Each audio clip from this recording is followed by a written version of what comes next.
Something major has just happened involving Tommy Robinson, and it's not what anyone expected. A powerful international figure has stepped forward with a statement that could change how he's seen on the world stage. This isn't just about Britain anymore, it's about recognition, alliances, and a shocking twist that nobody saw coming. Before we get into it, hit the like button and subscribe to the channel for more. Big news has just broken. Tommy Robinson has been formally invited to Israel by none other than Amichai Chikli, the country's Minister for Diaspora Affairs. This invitation isn't just symbolic, it's being framed as recognition of Tommy's outspoken stance against radical Islam and his consistent defense of the Jewish community in Britain and across Europe. To understand why this is so significant, let's step back for a moment. Just days ago, the Jewish community in Manchester suffered a horrifying terrorist attack outside the Heaton Park Synagogue on Yom Kippur, the holiest day of the Jewish calendar. 2 people tragically lost their lives, and 4 others were left in hospital after the carnage unfolded. It was yet another reminder of the growing threat of anti-Semitic violence, a threat that Jewish communities are facing not just in Britain,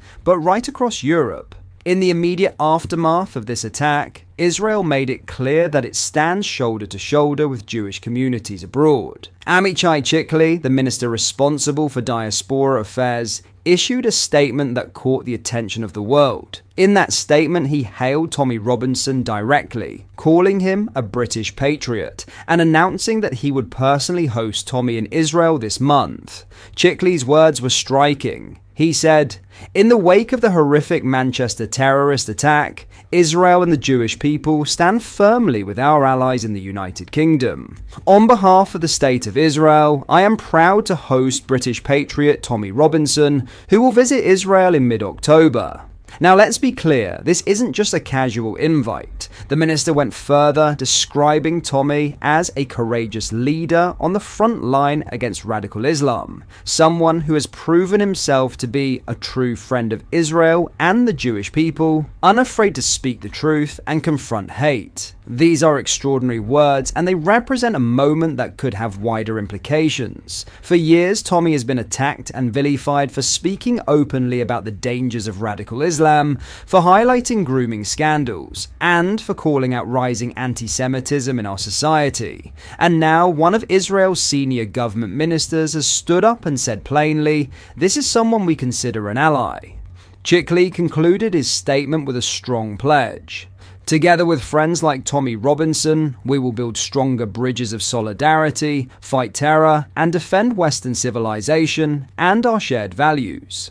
Tommy Robinson replied to this invitation publicly saying, "I've only just sat down to write my response to this invitation. I confirm that immediately following my October 13th trial, I will travel to Israel. The horrific Manchester attack has strengthened my conviction that the United Kingdom and Israel are fighting the same battle against the scourge of Islamic jihad. Their fight is our fight. I confirm that immediately following my October 13th trial, I will travel to Israel. The horrific Manchester attack has strengthened my conviction that the United Kingdom and Israel are fighting the same battle against the scourge of Islamic jihad. Their fight is our fight. I have accepted an invitation by the government of Israel to cover the cost of my flight and hotel stay for a few days. To be clear, I am not receiving money or any compensation. This visit is about solidarity, truth, and courage. I am a proud British patriot and a Zionist. I have said so many times, if Muslims have 55 nations, why can't the Jews have one, especially their legitimate ancestral homeland? During my trip, I will visit Jerusalem, Judea, and Samaria, the site of the Nova Festival, and other October 7th locations that stand as painful reminders of the evil we are facing.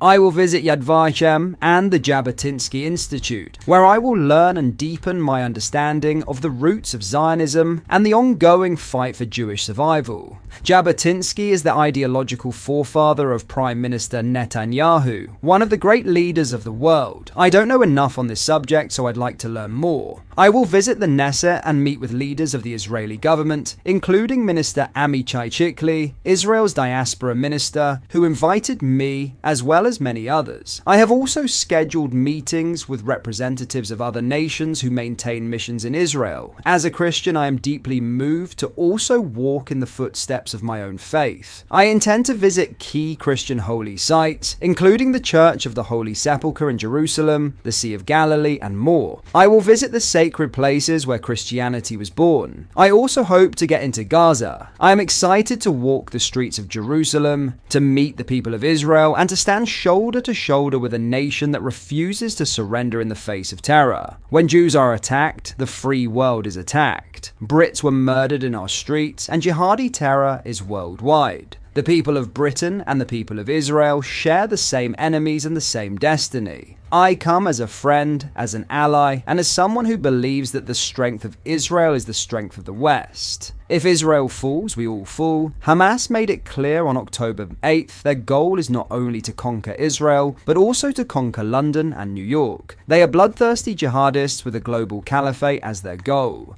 Hamas equals ISIS. I look forward to learning, to paying respects, to celebrating the courage of this nation, and to carrying that spirit back home with me. No surrender. Thank you, Amichai Chikli, for the invite.